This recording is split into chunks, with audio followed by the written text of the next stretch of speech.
call. Oh, okay. Bob Moss. Here. Sheena Jin. Here. Leah Hotchford. Here. Eileen Landauer. And Mary Beth Train is absent. Okay. So, do we have, I don't believe we have oral communications, unless there is a card. No. Okay. So the next item is agenda changes, requests, and deletions. Yeah, I had a thought that we might want to talk about naming main library, since several council members suggested we name it after a person rather than location. So I think we ought to at least discuss it, because it's going to be on the council agenda early next month, the first time they come back from the long holidays. Well, we can actually talk about that as a part of item 3, as the debrief. Well, either way, I just think So, we ought I think it's already covered. We ought to at least touch on it, yeah. Yeah. Okay. Well, I don't, we can't specifically say it, but it is part of that agenda, so I think Okay. it's okay if we, you know. As long item as long 3. as we cover it. And I can provide an update on that Okay. as well. Okay, so. And I think I'll give you guys a brief. And because I attend the gear committee for the Mitchell Park last week, so I'd like to give you some information about that, the current status of the gearing committee. Okay, well, that's also on the agenda already as part of the other reports. Oh, you mean number 3? No, down Oh, here. right You here. know, yeah. Okay. We already have space, it's just if there was a particular issue that you did not want, or you thought we should defer. So, any other suggestions, or? All right, so item 1 is the approval of draft minutes from the June 27th meeting. Yep. I had a question. On page 3, we talk about the agenda for the August 22nd meeting. I thought we were scheduling it for tonight, not for the 22nd. Maybe I lost track, but did we really talk about scheduling it for the 22nd and reschedule it later, or did we talk about the 29th? We talked about it for the 22nd and rescheduled it later. Okay, so the minutes are correct, because that's what we talked about, but that's not what we did. Okay. So are there any motions Okay. regarding? I'll move to approve the minutes as submitted then. Second? I second. All right, all in favor? Aye. All right, so minutes are approved. And now we have Nikki. Yes. Nikki Herber from Orange Boy, who's going to give a presentation. So the floor is yours, and make sure to speak into the microphone. I wanted to briefly provide just a brief introduction. As many of you know, we have been looking at ways of collecting different kinds of information to feed into a strategic plan, because the library has not had one for many years. It's used the building programs, the library technology plan, and other specifically focused plans. So this presentation, we did talk to you about the fact that we would be working with Orange Boy, which looks at library market segmentation. And so Nikki began some of her work today, and I wanted for her to explain exactly what it is that they would be collecting and using and how that information is used. So now, please begin. Thank you. I'm actually very excited to be here tonight, share a little bit about our work and what we do. We feel it's really important for public libraries. We've been working with, Orange Boy has been working with public libraries for the past 7 years. We've been around since 1996, but really got into the business of customer segmentation when Columbus Metropolitan Library came to us 7 years ago and said, we need to know more about our customers. and we want to know what their needs are, how they use the library system, and how we can reach them through various channels. So we came up with a proprietary process, which I'm going to share with you today, that we collect information directly from customers, but also from the market. We collect information through a couple of different ways, through primary research methodology that we deploy, some of which I've already have started working on this past week, so I'll talk a little bit about that as we go through. But Orange Boy, as you can see here, I was telling a few of you, we are named after a cat, an orange male cat, and we've had several generations since we've been around. The first guy right here was actually our very first Orange Boy. But we are now moved on to George, Curious George, who is our latest Orange Boy. But really, when it comes to data mining and really understanding customers, it really is about the curiosity that comes into play. And we felt that characteristic of a cat is really what we have our employees embody. That curiosity leads us to some really interesting findings, and that's really where our work is applied very well in terms of how it's used and applied with libraries.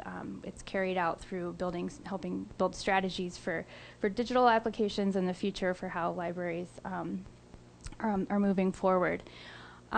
We don't only work with libraries, but we do work with other cultural institutions. But we have worked with several library systems throughout the United States, more than 30.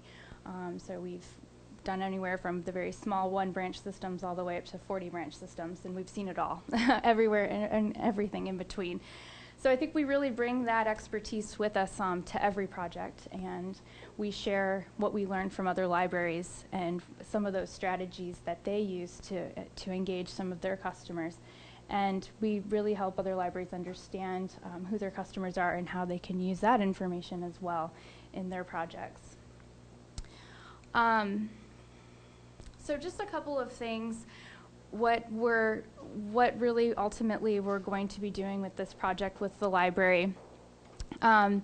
First and foremost, we'll be gathering some market knowledge, so some basic information about the market, learning a little bit more about the city of Palo Alto, as well as each one of the communities that surround each one of your branch locations. We also work to really understand customer needs, and this is based again on the utilization of how people use public libraries. I'll talk a little bit about how we do that in terms of collecting the information.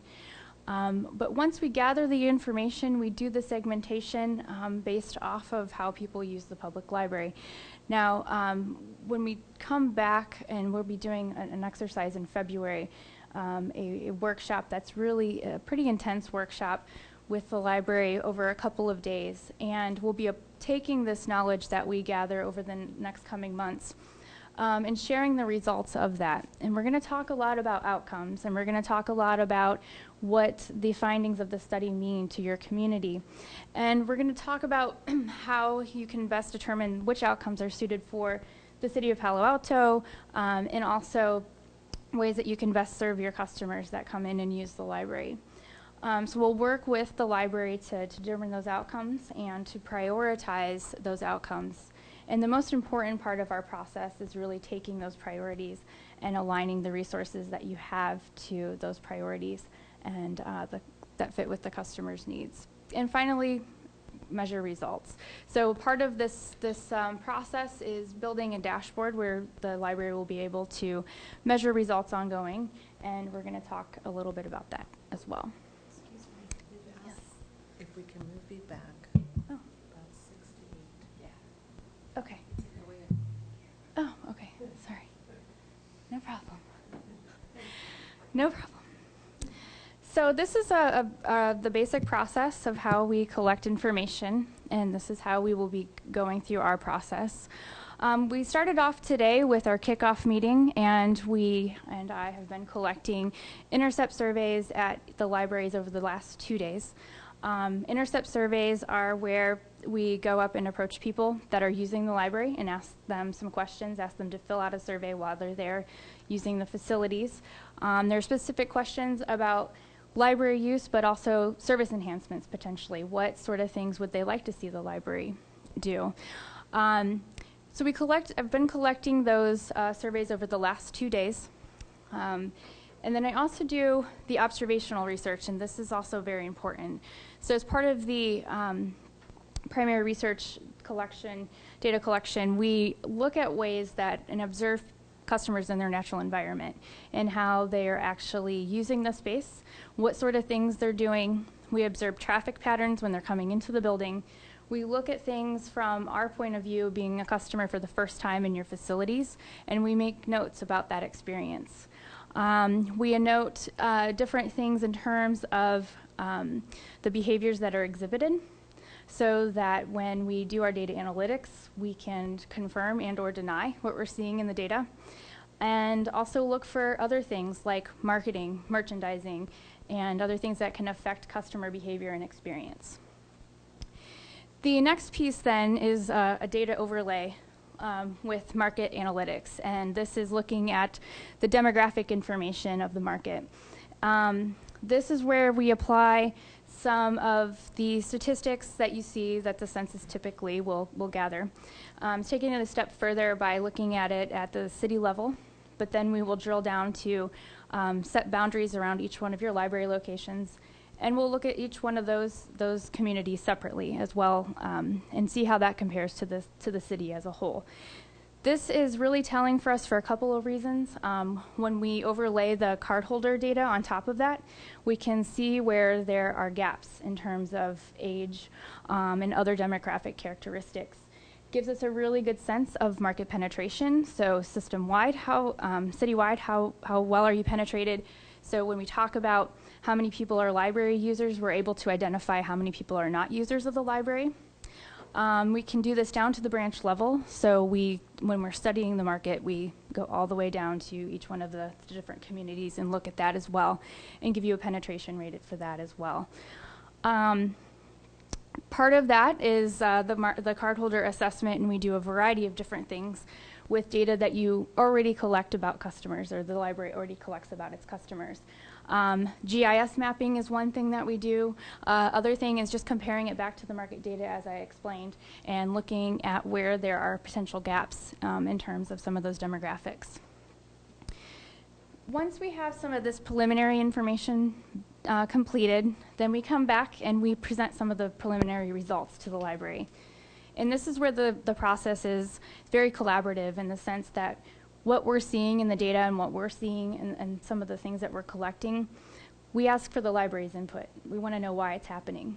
You guys, the library, Monique knows this community, and so we want to know if we're seeing certain things happening, what input they have into that. So we share results as we're getting them and as we're gathering the information. Finally, the next step is the cardholder and stakeholder assessment, which all of you will be getting a stakeholder survey. The cardholder and stakeholder surveys are provided in an online format, and they are emailed out to all the cardholders that have an email address, as well as stakeholders that have an email address. These are taken over approximately 3 weeks. The timeline is rather long on here because we work with the library over several weeks to actually design the survey instrument and get the questions on there that are appropriate based on what we see in the market analytics and some of the cardholder analytics that we do. Following that, we do the cluster development. I'll show you what a cluster looks like. So we apply all that information that we collect, all the data analytics, all the primary research that we collect from the intercept surveys, the cardholder survey, the market assessment, and we bring it all together into one big giant data set. So it forms one big giant data set. Clusters then are formatted come from all the data, and we segment the individuals based off of their behavior, and I'll show you what one looks like in a minute. In the kind of final process of the last final steps in the process, we do have a cluster reveal meeting where we share the preliminary results of what the clusters look like. And then that strategy workshop, like I talked about, with the outcomes, where we really sit down with the library and talk about what all of this means. Really help set some priorities for the library. I think it's probably one of the most important pieces of our process in terms of helping the library set some direction, and also helps the library really not only understand the customers in a little bit more depth for how to apply the information, but really set some focus. That's really critical. Then the final pieces are the dashboard development and execution. And I'll show you what our dashboard looks like. So as I said, the cluster development is, excuse me, comes from all these different various layers that overlay one another. And this is what a sample cluster looks like.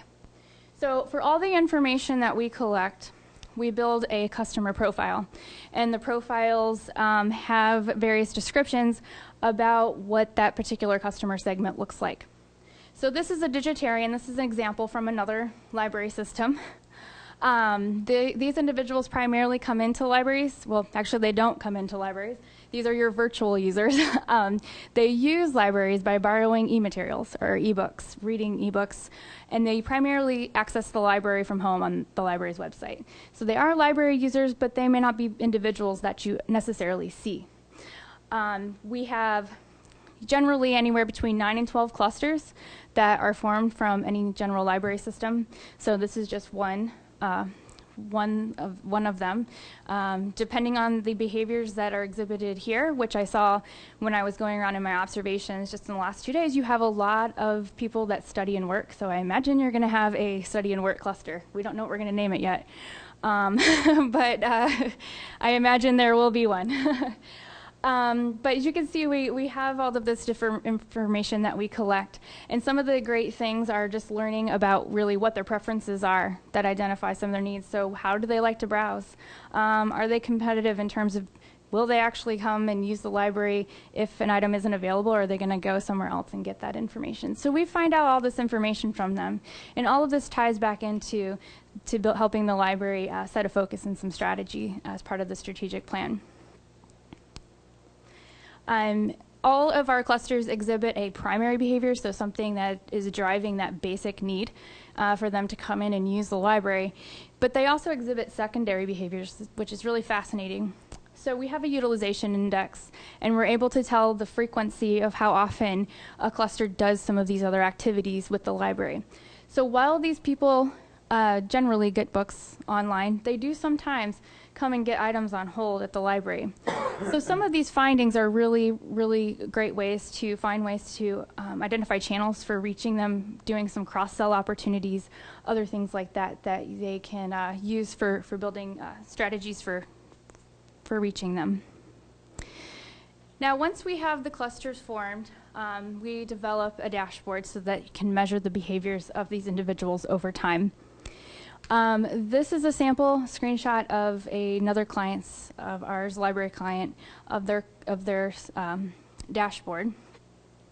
Now, what the real application of this really is the fact that it integrates data from multiple resources or multiple sources that the library is already collecting. So it's a combination of some of the circulation data and other things that customers are doing while they're at the library.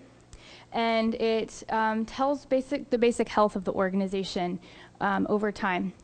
This is a real-time dashboard in the sense that it updates weekly.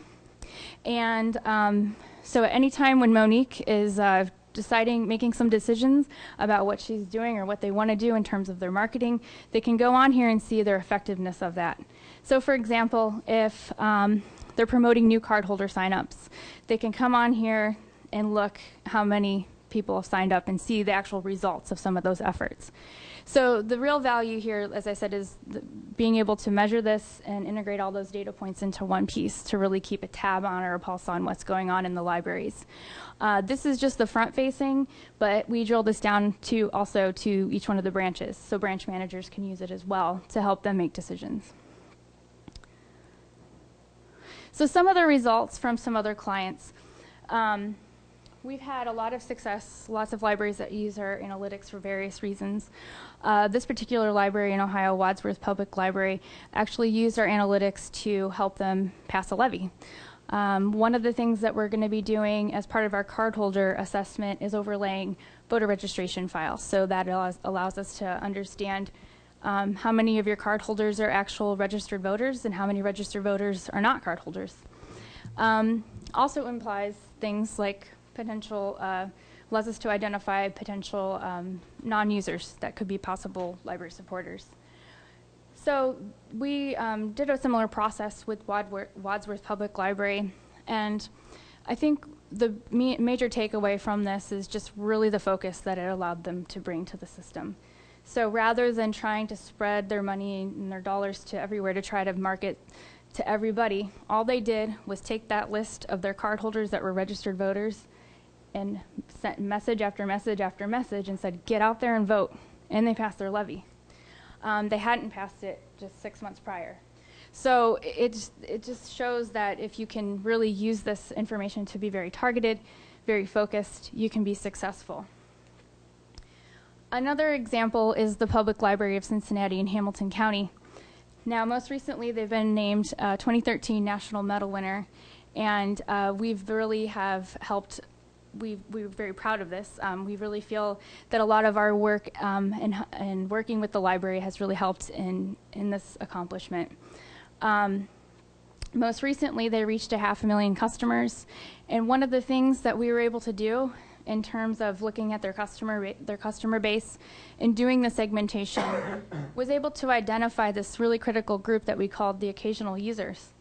And by simply having them implement a retention strategy to retain these customers over time, rather than let these customers fall off or leave or stop using the library, they built strategies to keep them in. And it equated to this 500,000 in customers. So again, it's about bringing that focus into the library. Another success story is the Columbus Metropolitan Library. And again, they were National Medal winners in 2011, Library of the Year in 2010. I've put a YouTube video URL down here in case you're interested, but they use this information for their strategic plan. And when they won Library of the Year, all they did was talk about those 3 priority clusters that they decided to focus on. The virtual users, the young minds, and the power user. Those were 3 segments we identified of their library users. They built into their strategic plan very specific outcomes that they were going to achieve with these groups. They accomplished those things, and they went on to get national recognition. So it's possible, and I think that we're starting this process. It's very exciting. I have a nice quote up here. It says, while we can't be all things to all people, we can certainly make impact in key areas. And this was a board member from CML. And she's right. And that's really the idea behind this. Libraries are open to all, but you can't be all things to all people. So why not serve the ones that you can the best way that you can? So these are our couple of just quotes from some of our clients. And I want to just point out that this is a process. You can see that the process, it is a process. It doesn't happen overnight, but this is the beginning of that process. And we're really, really excited about working with the library. So I will take any questions. I have a question. Because based on your presentation, it seems that the work that Orange Boy did for the past years, it seems like a statistic analyze. It is. Yeah, but I like to know, is it a way that we can find out it's not just the numbers, something about what our library users really like, really want? Yes. Can we do that, and how can you approach that? Yes. That's exactly what the primary research is. So when we do the online cardholder survey, that's the type of information we're collecting. What are your preferences? What are things that you like? What's the best way to reach you? What are some things that would encourage you to use the library more? Here are some ideas for service enhancements, those kinds of things. We also asked about satisfaction. So are these open questions, or are there multiple choices? They're multiple choice with options to fill in other. And because, we have the newsletter for Palo Library now, and they do have numbers right there, you can see. So may I know the difference from these numbers to the numbers that you're going to present?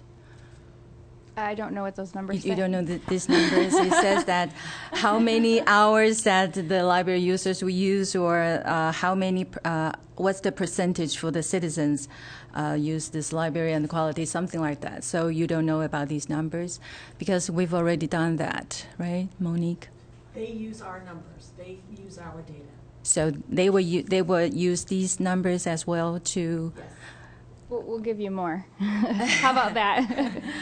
You're going to know more than just those numbers on that sheet. What Yes. more? Yes. I like to know what more because I like to more about the details. Because I don't want the result just present numbers. I really like to know what our residents or our users really want. Yes. For instance, we talk about the layout. Should we have many books in library, or we should reduce the volume of books in library? Instead, we should put more computers or electronic devices, something like that. Yes. But it's just personal opinions when we talk about this subject, but it's personal opinions. If we want to know about how our users feel about this issue, how can we find out? So I really don't want the result will be only numbers. I really want to know what our customers or users really like. Yes, and that is exactly what we're doing. Yes. Good. So look forward to it.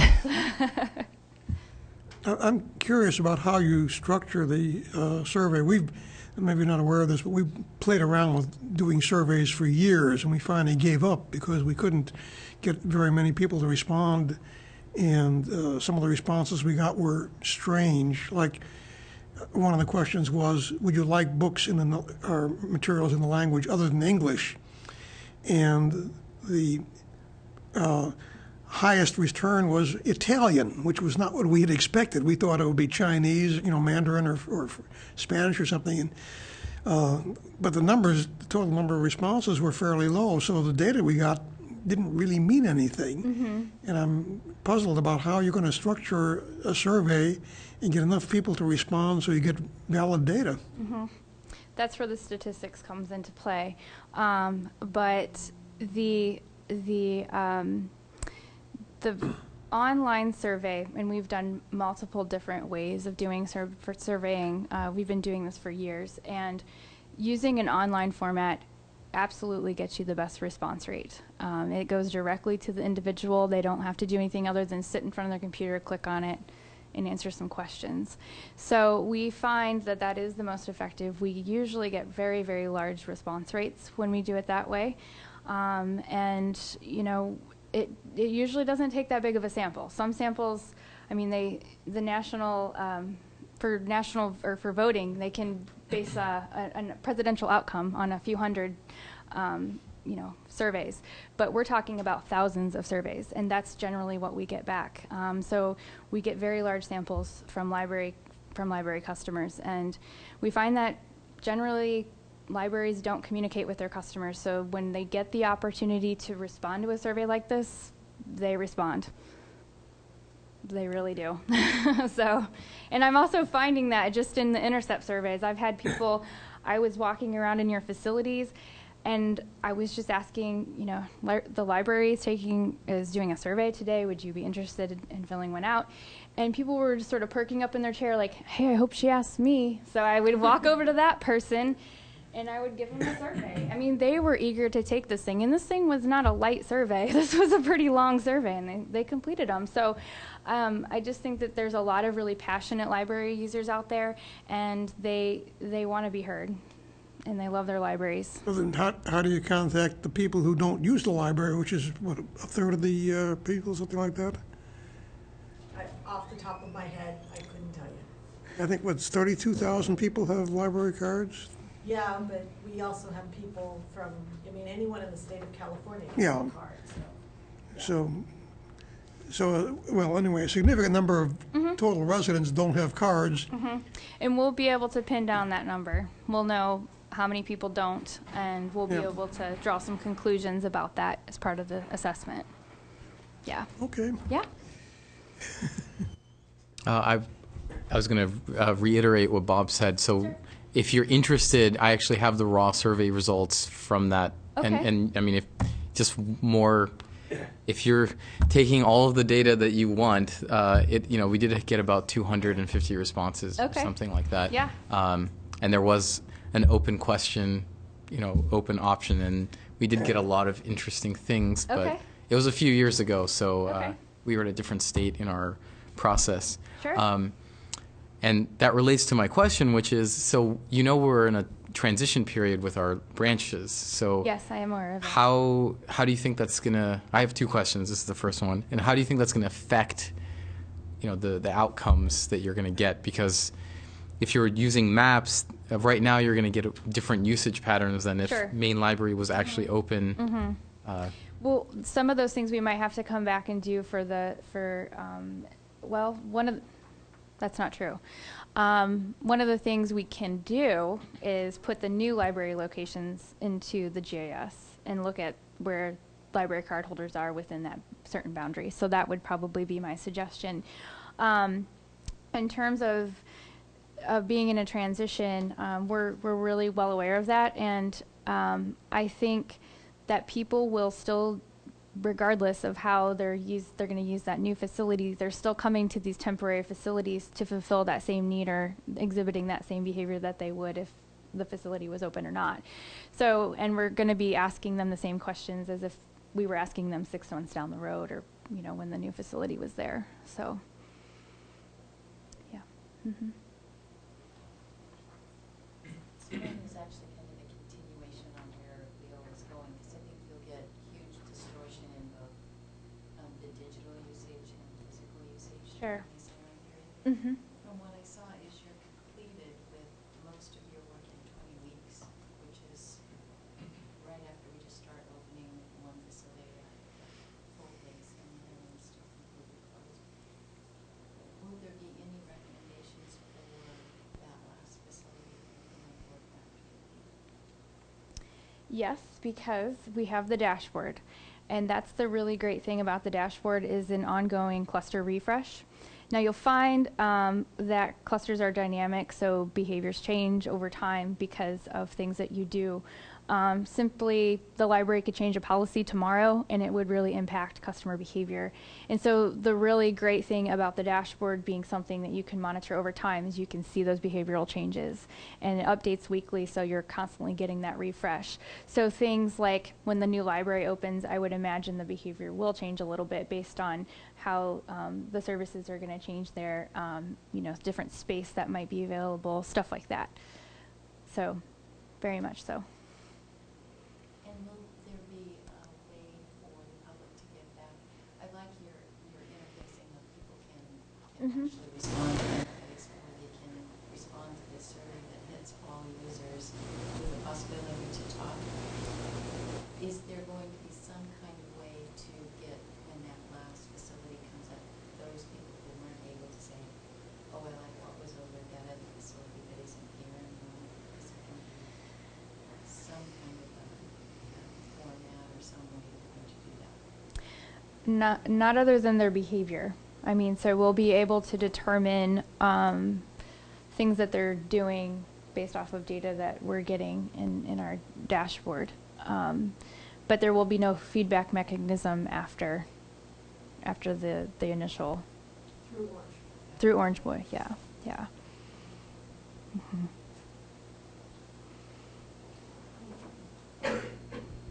Yes, thank you. Fascinating. I mean, look, it's really engaging. In the terms of your contract, then you're developing processes to get the information. There'll be ongoing refresh of the dashboards. Mm-hmm. And then after the contract is over, if there are any issues that arise using the dashboards, is there an arrangement where you could assist the library if need be, or is that unlikely? We would have to look at a contract renewal in terms of like if we wanted to ongoing use the dashboard. It's an annual renewal for that. Yeah. Thank you. Mm-hmm. I had another question. Sure. So what are the, I guess this is more of a, it's not in your presentation, but you show sort of the process and you show how happy other libraries are and their Sure. success. But I'm wondering in the middle, can you give some examples of things that other libraries have done that came out of this process that, led to them being really successful? I'm just, things that were not obvious at the time. Even one example, I'm just curious, what you did with the numbers that they weren't able to see before. Lots of examples, actually. One really important thing, which I didn't really show in here, is just looking at ways, which we do show this in the workshop session. We look at how much it actually costs to serve each cluster and how the library's allocating resources for each one of their customers. And that's always very telling about how resources are being spent and where there's possible opportunities to reallocate resources so that you can serve the customers even better. We've had libraries that have taken significant portions of their budget and have developed really specific types of services for priority clusters. One example is, Columbus is one really great example. They've taken some dollars to start a homework help center. And what they did was look at where they had this high concentration of young minds in their community, because we break the clusters out by system-wide, but we also break them out by each one of the branches, so you can see very specifically how large that segment is in each one of your branches. And so you know where you can direct your resources. So if you know you have 30% of your customers are young minds in one of your facilities, where you can maybe redirect some resources and shift things around. So those are some examples of how it's applied. Or one example, I guess. Well, so that's like shifting resources. Were those existing programs they already had, or was it development of new programs and new services that? Some are development of new programs and services. Others are enhancing ones that already existed in terms of doing them better, looking at them and reevaluating them, and really being disciplined about how they're doing programming. Okay. Mm-hmm. So this, I think, is getting to my question. So on our residual tools, knowing again that a facility comes on board after you leave, will we have the residual tools to see how our dollars are being allocated by the user groups? And will we be able to see where are our young minds, things that you're talking about right now? Will we have that dashboard that we run on our current facts, or is that a tool you take? That is a tool we use for our workshop. Now, that's not to say that it's not something we can build into the dashboard. So it'd be something we could consider in terms of an ongoing metric. One of the things about the dashboard that I didn't really get into is that once we really talk about outcomes and strategies at that workshop, we set the most appropriate metrics for being able to measure some of those outcomes. So there's a variety of different ways usually you can measure some of the things that we talked about. Financial might be one of them. So that could be an opportunity for us to think about coming up with a metric for being able to build that visualization on the dashboard. I had a couple of other things that some of the other comments reminded me of. I assume you'll be working closely with the staff when you come up with the list of questions and things you're going to be asking people. Yes.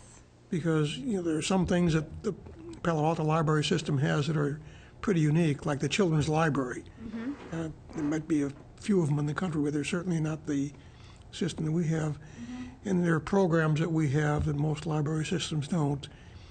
And then some of the survey questions that are standard, like one of the ones you showed was, do you have internet access? I can tell you right now the answer is 99% of the people in Palo Alto have internet access. Mm-hmm. 20 years ago, it was only 95%. Mm-hmm.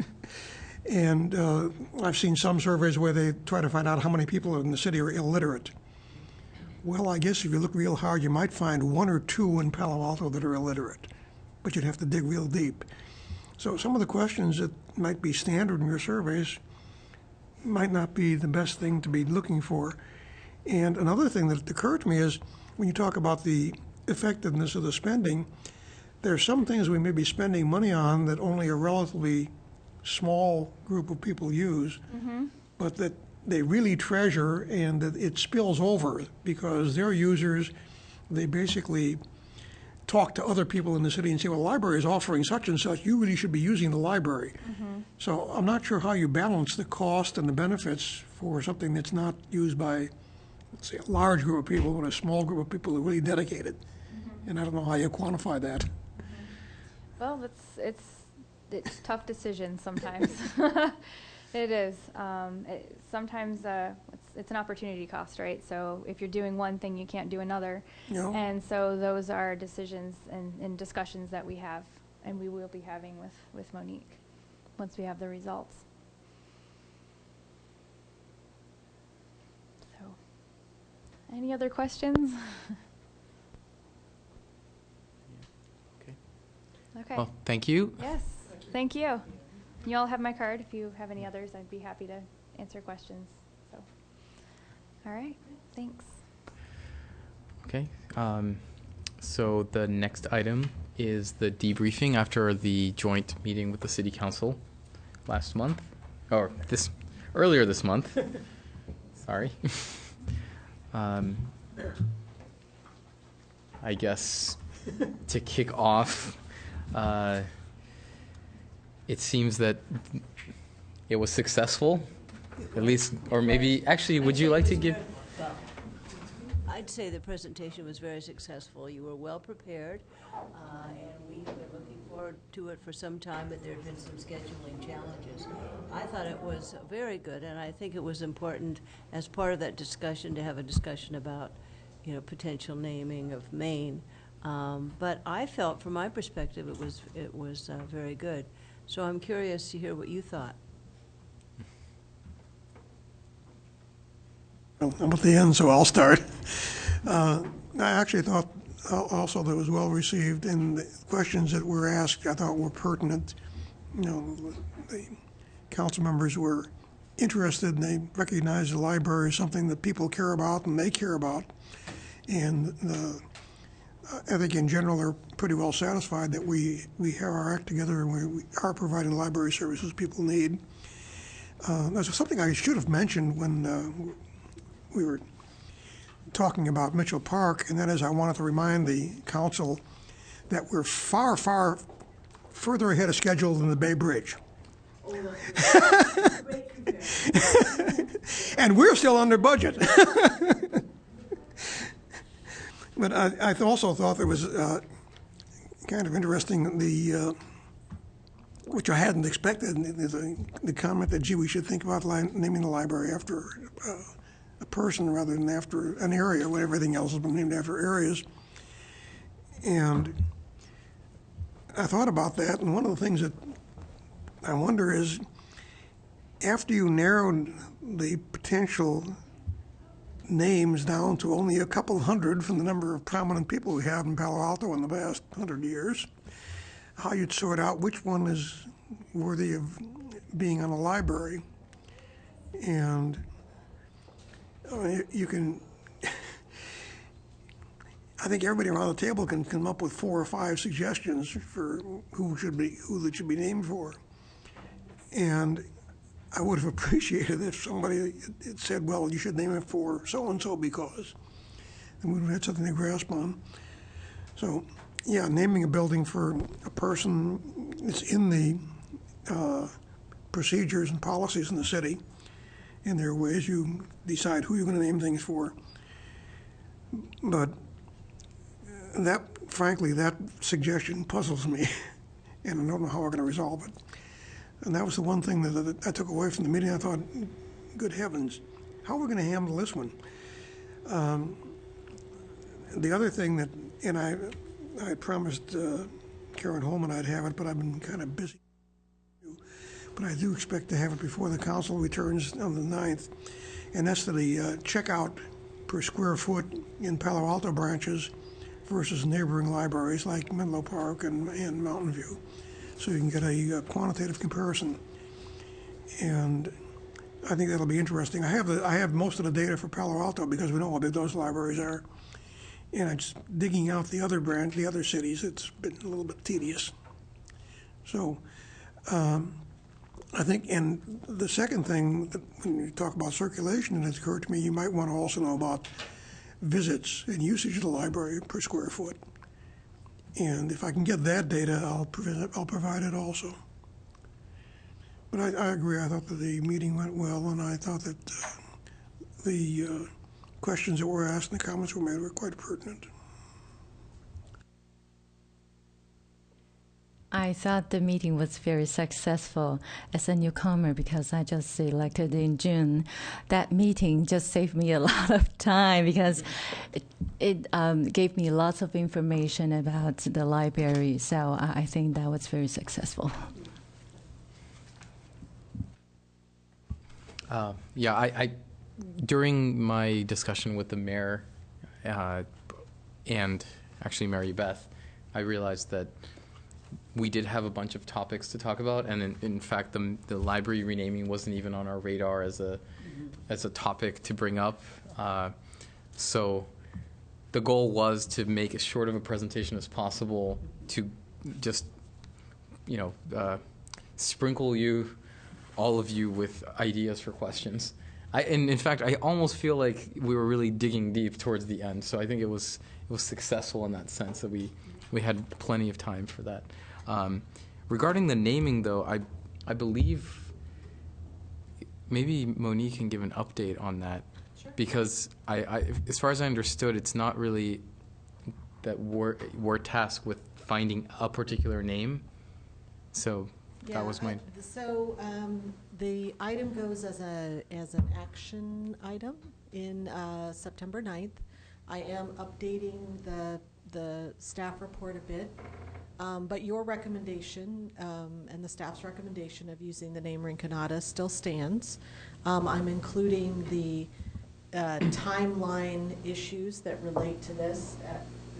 For example, signage bids that have been waiting, different things like that, including potential cost, issues related to waiting. And then, I'll make the presentation, and then council will discuss, and if another name is selected, then they understand what the factors are around that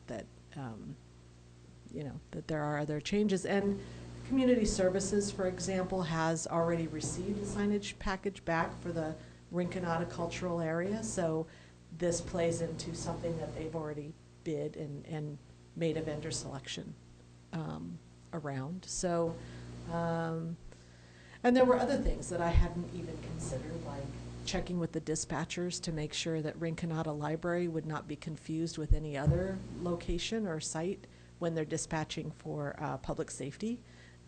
Was not even something that had been on my radar, but was a suggestion that Greg Betts made, which was a very good one. So those kinds of issues do come up.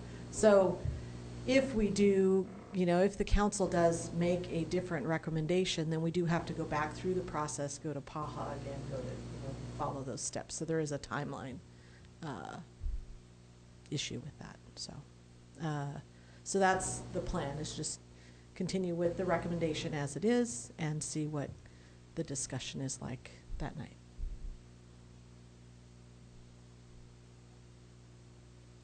So that's not going to be on the consent calendar. It'll be. No, it will be an action. Okay. Hopefully not at midnight. But We've been doing better. okay. Do you think it would make sense for us to present at that particular, at least speak to it? You would speak to it. Yeah. Yes. Okay. Right. I'd do the presentation, but you could certainly speak to it. Okay. Oh, you are going to make a presentation about this? Yes, for action items, yes. Staff report. Staff report. Okay. I present Okay. the staff report. That's good to know. Yeah.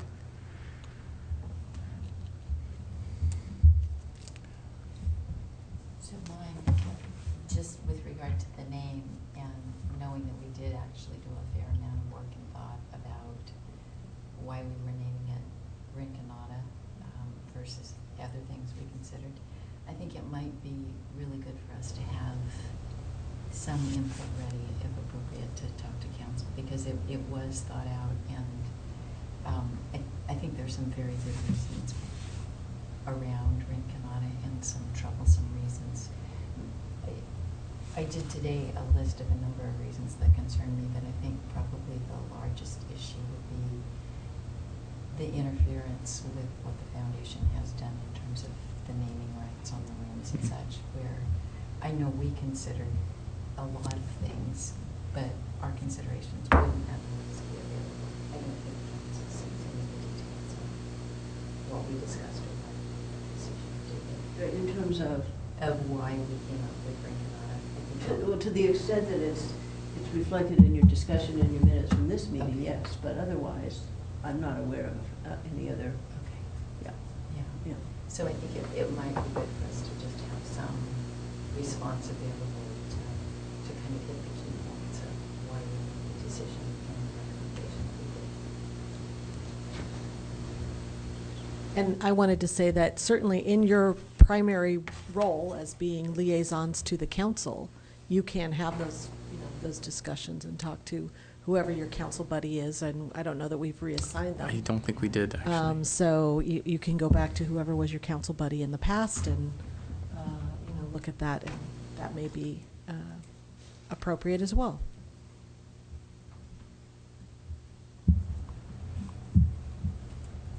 Yeah, I want to agree with Eileen that if you look at the minutes, they're very truncated. They don't give any real detail about what we discussed and how we discussed it.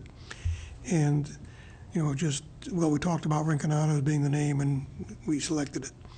We did a lot more than that. We spent about 15, 20 minutes, I think, talking about it and listening to Greg and getting input on the area. So I think it would certainly help to have an expansion of that, and explain a little bit about what we looked at, what the options were, and why we selected Rinconada specifically, so that it's very clear, that we didn't just, grab it out of the air.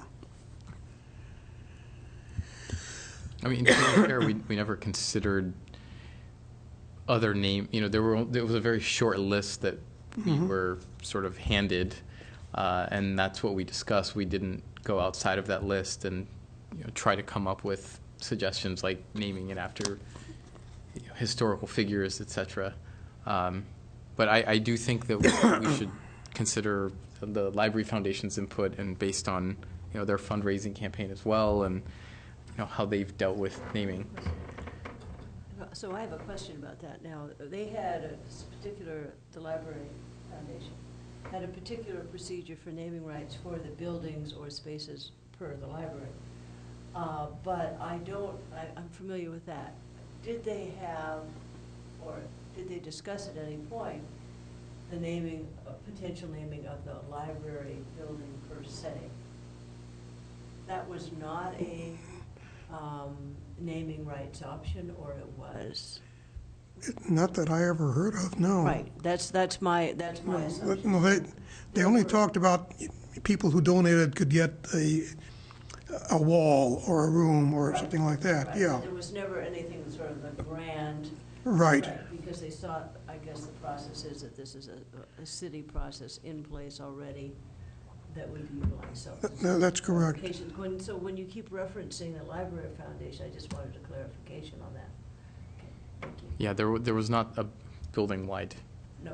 option. And I believe the rooms themselves were not named for individuals. I believe it was, the names were listed, and then they'd be sponsored by donors. So I believe that's how it was structured. So the names were already, the names for the individual rooms and areas, that's what I understood.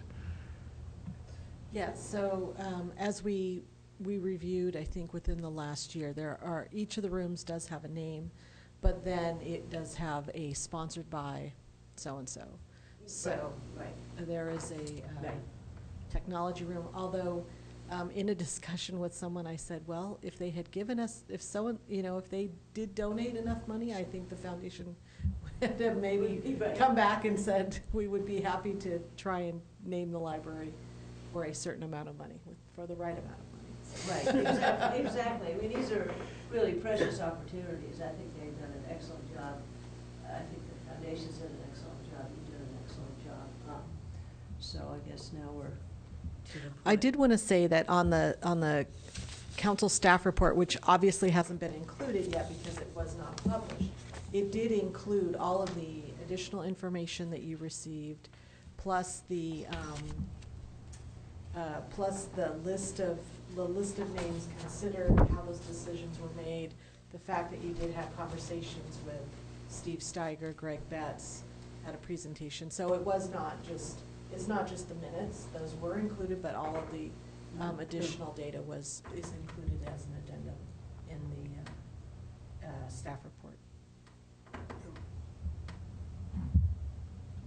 Were there any other topics that stood out that you recall? I don't remember there being any other issues In the that... presentation? Yeah, from our joint meeting. I don't believe there were open issues that, other than the naming. Nothing stands out that I can think of. No. I think it's Mitchell Park, right? They really like.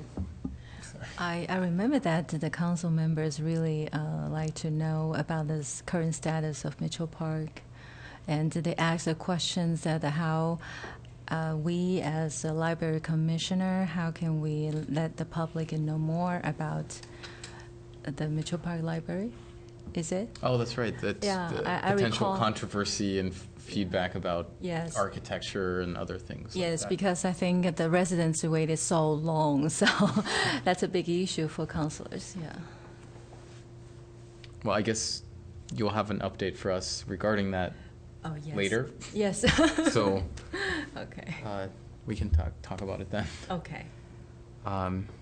So, okay, I guess this would be like discussing motherhood and apple pie. Right, it was very Right?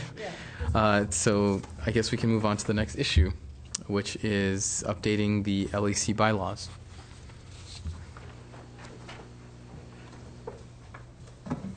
Well, I guess I ought to go through this. At their, I think it was the end of January meeting, the city council revised the number of commissioners in the library commission from 7 to 5. And so that changed some things in our bylaws. It changed what the quorum is, and it changed some other things, which kind of impacted other issues. And then they proposed that we have our meetings bi-monthly. At one time, they were listed as being quarterly, and then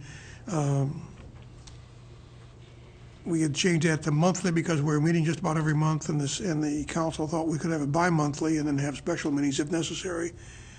So what I did was I changed the particular sections of the bylaws, and there were 3 of them that are impacted by these changes in our composition and meeting dates. Oh, one other thing they did, later in the year, I think it was the end of April, they changed when they will appoint commissioners to 2 times during the year, April and October. And different commissions were assigned to the April versus the October timeframe. So my notes said that library commission was in April. I couldn't find it in the minutes, but I'm pretty sure that's what they said.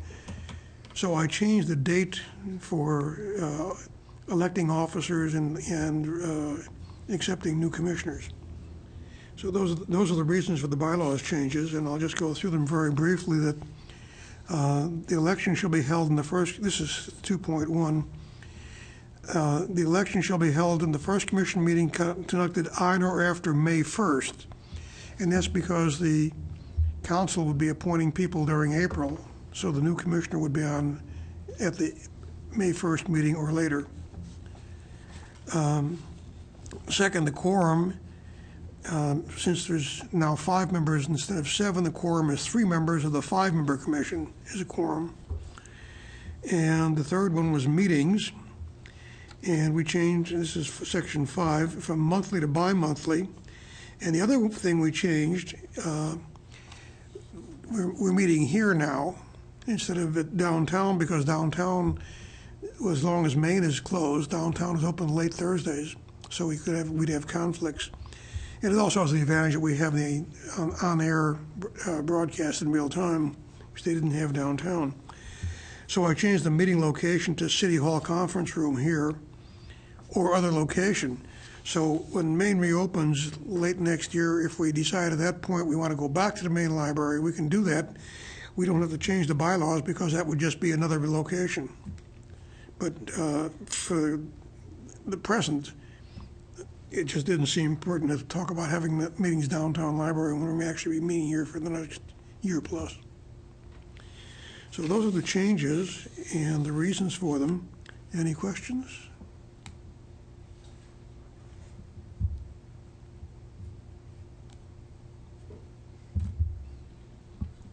Looks pretty straightforward and and complete. Is there a motion? Yeah, I'll move to adopt the bylaw changes as submitted. Second? Yes. Second. Okay. All in favor? Fine. Okay, so the motion passes. And I'm not sure if these need to be officially approved again or if they go to the council or something like that, or The bylaws are just your own Okay. guiding operational principles, so that should be fine. And thank you, Bob, for working with everyone, Yes. working on this so diligently. yes. This was much easier than the last time we had bylaws updates. So thank you for that. So now let's move on to the library director's report. Okay, at Places, there was a brief memo. I have to say that during the summertime, we are mostly consumed with summer reading program and all of the various programs that go along with those activities. And you did receive separately as part of the packet, the summer reading program sign-up numbers. And so a little bit later on, you'll get a fuller report because I have also asked for information such as how many items were read, how many reviews did they write, that kind of thing. So you will see that data later. I did want to point out that an item that we originally suggested for this meeting regarding loan periods changing, we've decided to put that off. There's some, based on the way the data is entered into the library's catalog, it is easier to wait until we have a new catalog if we do adopt a new ILS, which is most likely. It's easier to make those changes when we migrate the data, so that'll come later.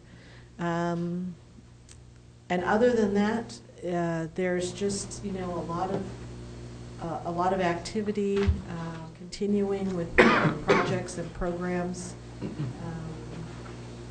I did want to mention that this Sunday from 2 to 5 at the Art Center, the mobile makerspace, which was designed by teens using a California State Library LSTA grant, that will debut at the Art Center.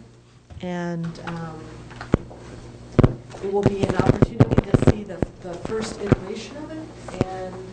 And because it is mobile, because it is going to move from site to site, and because the pieces are still coming in to work on it, it will continue to evolve. So one of the things that these teams worked on was the design thinking process.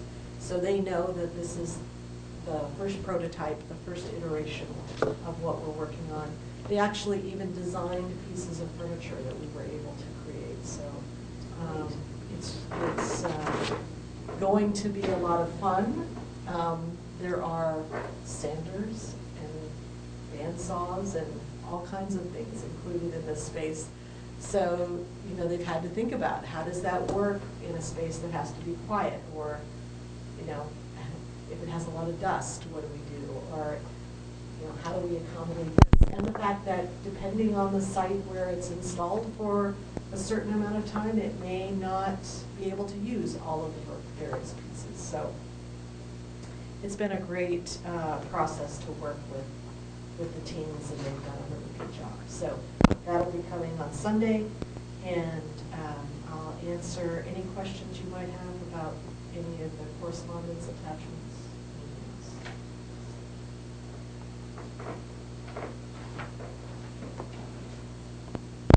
I like to know about the makerspace because they also call it MakeX. Yes. So which one is the official name? MakeX is the name of the actual space, but to describe what the activity is, it's a makerspace. Oh, so the teens chose this name themselves. MakeX, yeah. Okay. Mm-hmm.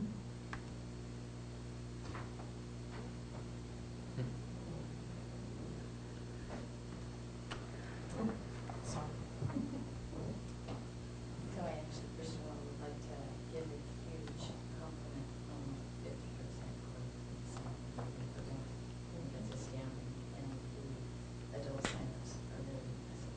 Huge growth. One of the things, I'm just curious if you could talk a little bit more about the program, exactly how does that fit into So the Eureka Leadership Program is sponsored by Info People, which is the statewide library training program. Info People started as a way to install computers in libraries and teach library staff how to use computers back before there was a graphical interface. And it was really a technology-oriented project. And over the years, it has expanded its training for library staff to soft skills, webinars. So if you go to infopeople.org, there's a variety of webinars that are available for you free. They're archived. And the programs themselves, whether they're on the ground, are for California library staff are $75 a person, so they're unbelievable. And their training is excellent.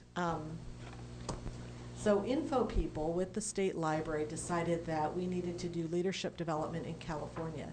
And so the Eureka Leadership Program was born, and it's by application.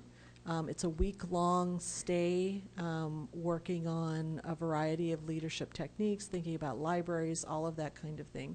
And then at the end of the week, the participants are eligible to apply for an LSTA grant of no more than $5,000 for a project of their choosing. So they may have come in with an idea, but they may change it based on their participation in Eureka. So last year, Cheryl Lee, who was here earlier, she had a $5,000 grant for parenting programs, and those have become wildly successful and have led to a number of partnerships and ongoing projects. This year, Jessica Goodman was selected, and her program was an intergenerational program teaching seniors how to use technology.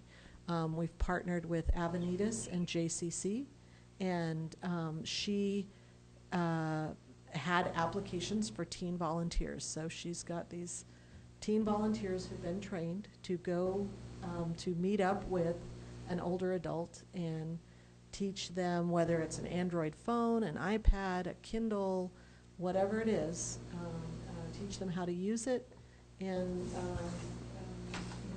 for whatever they specifically want to do.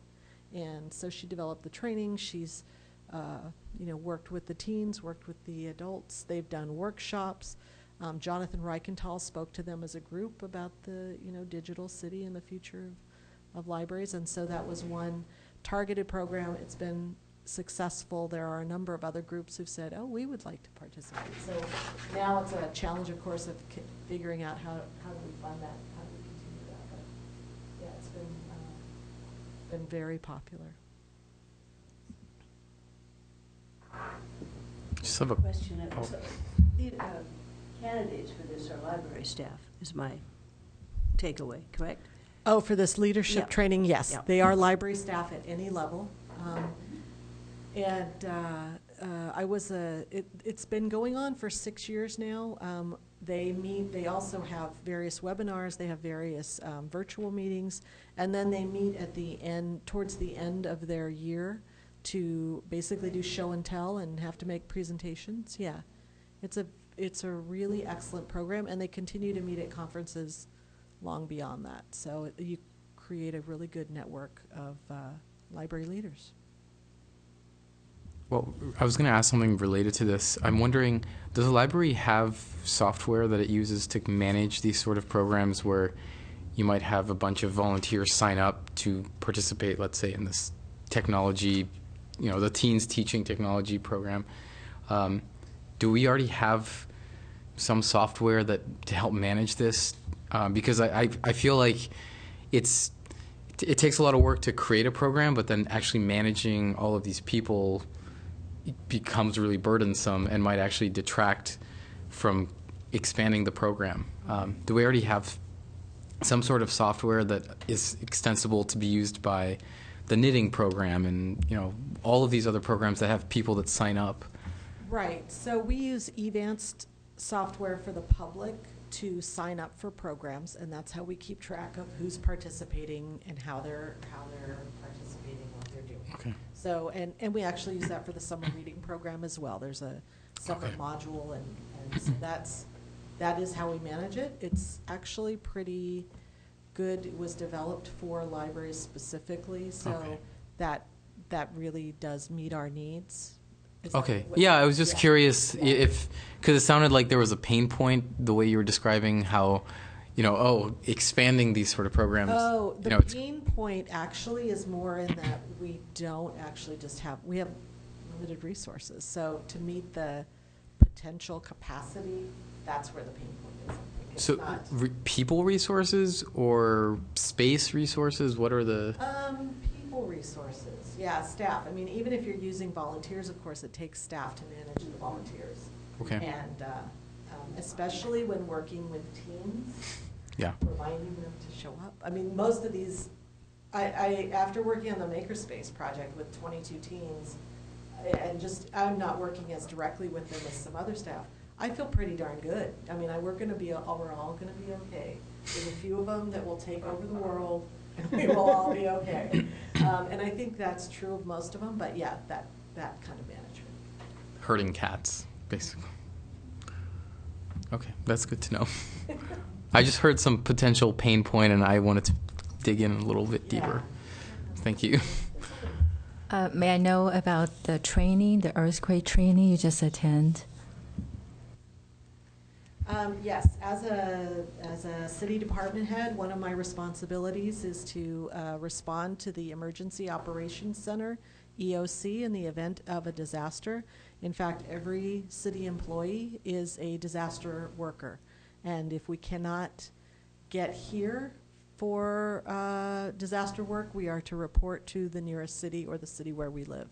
And part of that is to understand how the whole emergency response system works, how you organize, and then in this case it's a simulation. So they do you are part of an actual city, imaginary city with resources, and you have a specific role, and your job is to act out what would happen, and you receive phone calls from a situation room that says, oh, well, the dam looks like it's going to break, and there's a fire here at this street, and there's things like that. And so that was 4 full days, learning the systems and roles, and doing this earthquake training actually assumes that you have previous emergency preparedness training. So, which I do have. But I'd like to know, because we're in California, it's the earthquake possibility is higher than other places. So I would like to know how can you apply those things that you learned from the training to our library system, or? So it's not about libraries. I was the only librarian in the room. It was police, fire, planners, school people, public health people, because the EOC, when an emergency happens, I won't go to the library. I'll go to the police department where our EOC is located and work in there. And I have a specific role assigned to me as a department head. And then, so this is not about libraries at all. It's about citywide emergency preparedness and emergency response. Okay, thank you. You're welcome. But I will say that I did take an opportunity to explain to them how public libraries do have a role in emergencies, and how there has been a greater level of discussion about public libraries as first responders, and what's happened, you know, the experience of libraries following 9/11, Katrina, Sandy, things like that. So it was I did take my 2 minutes that I could. One last thing is I did just notice that, so you mentioned something about the new logo. Yes. And I didn't even realize it, but it's actually on this. So that's good to know. That is good to know, effective September 1st. So. Great. Is it going to be posted somewhere in the library branches themselves, or it's just on the printed material? No, as we're not going to just go through and replace everything, but as we develop new handouts, flyers, information, we will use it on the various collateral items. And actually, cards, library cards. Library cards, yes, absolutely. We're looking at a different design for that as well. And I forgot to mention actually that we did participate in the Litquake event at the JCC this year. Great. And it was great, very different from last year, but we did take as much of our old swag as we could. We're handing it out. We weren't even making people answer trivia questions about the library. We just, oh, you want a pencil? Great. So we are preparing for new stuff. Great. So no other questions? Okay, moving on to commissioner reports and questions. Bob. Yeah, well, I may as well start. First, I thought I'd pass around some of the pictures I took of our trip through Mitchell Park a couple weeks ago. That's less than half of all the pictures I took, but some of them didn't print very well. Anyway, it's quite interesting to see what they've got finished and what still is in process. I tried to attend the FOPEL meeting after the book sale, and I was kind of surprised. I went there in July and there was no meeting. And so I expected them to send out a notice saying, well, they weren't meeting in July, they're meeting in August, and I never heard from them. So I think next month I'll just go again and see if they're actually meeting or the building is closed like it was in July, in which case I'm going to contact them and say what's going on. This doesn't seem like the way it had been in the past. One of the things that changed when they changed presidents, previously I used to get emails whenever they had anything happening and the agendas and all that stuff. And when he basically retired as president, we got a new president. For the first 3 or 4 months, the new guy didn't even have my email address, which I gave him, and then he said, okay, well, I'll contact you directly, and haven't been hearing, so I don't know what they're doing. So I will follow up with FOPEL. Then I had one other interesting library experience, which I thought I'd mention. My wife reserves books through the internet. She's been doing this for years and years. And so she reserved this one book, and about 10 days later, we got the notice that the book was available. So we went down to Mitchell Park a few days later, and no book. It wasn't on the shelf.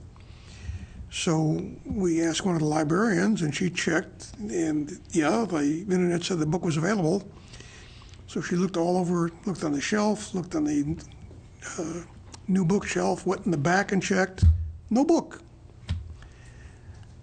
So we all kind of scratched our heads, and she says, well, I'll give you a call when it finally comes in. And about 3 or 4 days passed, and we didn't hear anything, so we happened to be going by the library again, and we stopped in, and there was the book. It's the first time that's ever happened to us, where the book was identified as coming in, and we couldn't find it. And it then some mystery, it showed up again. So I just thought I'd mention that. This is very unusual, and the librarians had never seen it happen before either. It puzzled them. So we found, actually, I think I know the answer. It's all Bill Gates' fault, because it's a computer problem.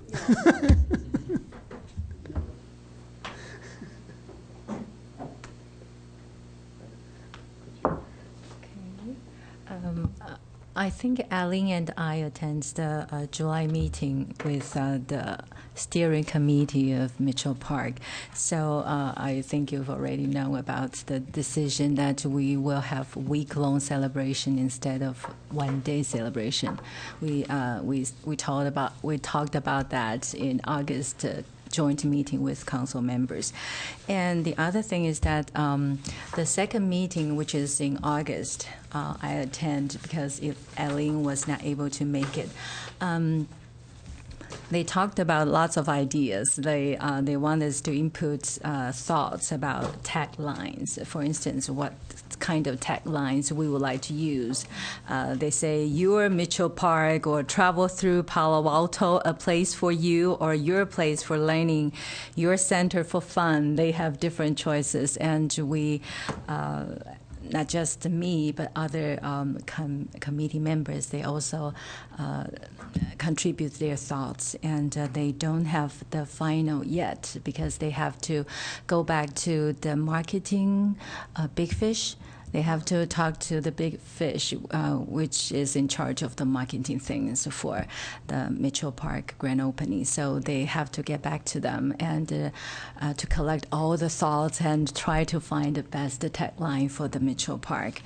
Another thing is about the ribbon cutting.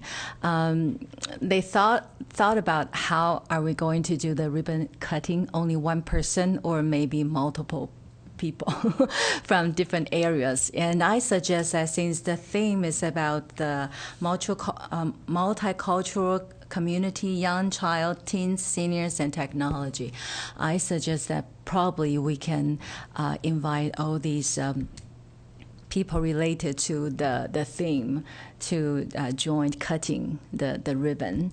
And if there are too many people cutting the ribbon, then probably some of the people can hold the ribbon and some people cut it, something like that, very details. And they also talk about the interactive activities. They design and they plan lots of activities on that day, and we also contribute different thoughts. And the possible activity would be the combo of passport and scavenger hunt. They have a passport, and everyone would have a passport at the entrance, and you must have the stamp. And you get a stamp when you visit different sections. After you visit that section, you will get a stamp. And if you collect all the stamps, then you could have maybe one cookie or join the lottery, and they have prizes for you and something like that. So that's probably the very many details that they like to talk about because it's approaching to the grand opening. And I also told them about the soft opening because last time in July they asked about our opinion about soft opening, which means that can they just start their service before the grand opening day, and they want us. They want us to give them some feedback. And Eileen, at the scene, she supported the idea of soft opening. And later, I just emailed to Evelyn, and I hope I can get more feedback from my colleagues. And I think the majority of the Library Commission, they really support the idea of soft opening, and I just conveyed that idea to the committee, and they're very excited about this. So that's about the steering committee for Mitchell Park. Can I ask just one clarification? You said something about what happened in the last meeting, the 2 meetings ago when I attended. I thought it was going to be a 1-month celebration with 1 an month. activity once per week. And I thought you just now said it was 1 week's activity. Oh, sorry. It's 1 month and once every week, so for 5 weeks. Yes. I have actually have a question. Well, I did go on a tour of Mitchell Park a week ago, and it was pretty interesting to stand on the rooftop, which unfortunately is not open to the public when it opens. And such a wonderful view, and I'm very excited for it. There's still a lot to be done inside, but it's much farther along than last time I was there, so that's good to see. I had a question because we're changing when new commissioners would be appointed. Does that mean that I believe my term expires and maybe Bob's expires in January? No, it moved back. So are they extended until? The terms are extended to April 1st, yes. Okay. Well, it's just I hadn't actually seen that anywhere. I just wanted to confirm if that's the case. I haven't seen that anywhere either, but I think we can follow up and confirm that for you. Okay. Just want to. That's what was done with until Sheena was appointed. So I just wanted to confirm. And that's it for now. Well, so are there any other reports or questions? Okay, so we can move on to the council liaisons report. Okay, just a couple of things. One, we've gone over the detail of the joint meeting. Again, I was very pleased. I think my colleagues were, and I think everyone seemed, very impressed by the work of your group, and it is very impressive. The other thing about the recruitment and all of those issues, there's a subcommittee of policy and services consisting of me and our colleague, Councilmember Holman, and we're working with Rana in the city clerk's office, reviewing the applications, going through those details. And all of that is under the auspices of the city clerk's office, as you know, so she can answer the questions that you have. And the other part of that, not only evaluation of the recruiting and the process and the timing, is a recognition we wanted to have a celebration acknowledging the work of boards and commissions. And the tentative date is Thursday, November 7th. But that has to be, confirmed. That's my recollection. So I don't know how long it's been since the city did that, but there's been a recognition that that's very important. And also other cities do this as well. So it's a very good idea, and we're excited about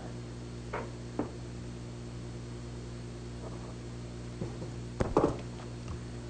Okay, thank you. Are there comments and announcements? Which I never really understand what fits here but does not fit in reports and questions. I will actually make one announcement and just let you know that California Library Association Annual Conference is coming up in November. If you want to look at the CLA website, it will be in Long Beach this year. And it's the first, starts something like the first Sunday in November, so they're going Sunday, Monday, Tuesday instead of what they used to do in the past, which was Friday, Saturday, Sunday. So this is our first attempt at a sort of weekday conference. And you'll be flying all of us down there. I am not chartered. attending. No. Yes, we have a charter flight. So, no. Okay. But I did want to make you aware of it, that it is there. So agenda for the next meeting, I have a couple of things, although one of them could be done over email, which I realize we haven't selected our council buddies. I believe that should be okay for us to just do via email, at least. I'll double check, but yeah. So because it's I think it would be important to do that before the September 9th. We could actually do it now, if you'd like. Just sign up for someone. Just pass around a sheet. Is that? So you have 5 for 8 people? Yes. And Mary 'Cause Beth. I don't think I need, right, so there are 8 instead of, so, right? Yes. Yeah. So maybe, Maybe should I step out of here now? No. We just Okay. we just sign up for a couple council members. Can you actually just Write the names and yes, stuff. I was actually going to ask you to do it earlier. I forgot. Price, Holman, Schmidt. Well, not you. No, Because you're not. Okay, Holman, Schmidt, Yeah. Sharp, Shepherd, Berman, Klein, Burt. Did I miss anyone? No, oh, 1, 2, 3, 4, 5, 6, 7. Who am I missing? I have to go across. Yeah, I'm going to. So you have Klein?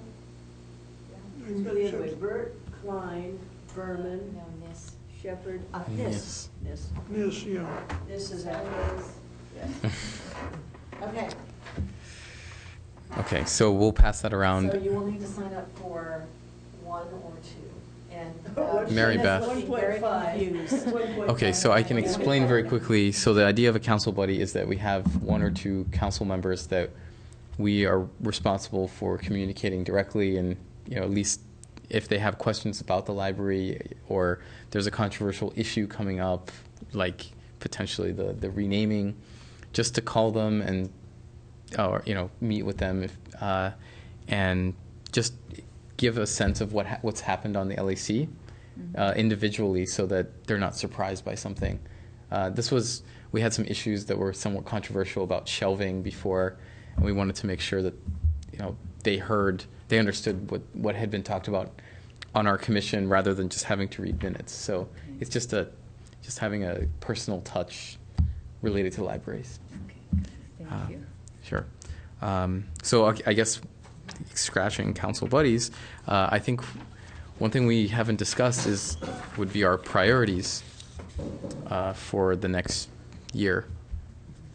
And that's related to how long some of us will continue to be on the commission. So I think that's something we should do sooner rather than later, especially now that we have a full commission. And I think liaisons is one of the same things, so we always do buddies liaisons to FOPAL and. Oh, yeah. Yeah. And priorities. Okay. Were there items that you wanted to Nothing bring? at the moment. Oh, actually, I do No. have something. No, after you. I would actually like to the extent we start getting statistics of what's happened with being closed. I don't know if you'll have that, but if you do, I'd like to see that. Did I not include that last time with a spread? It was like a charted thing. Actually, you'll have we'll be done with the state report, so that will be included. That's always included as a information item, but if you have questions about that. And yeah, we have been keeping a monthly graph of changes, so that we have that already. But so the state report was the thing that I was wanting to see. Okay. Well, and other things might come up until then, but just want to make sure we have everything covered. Yes, I just want to know more about our publicity, our PR and marketing, because we provide so many services for our users. Like this, so many things and so many sources that we can get. But to me, I'm kind of lost because there are so many services, and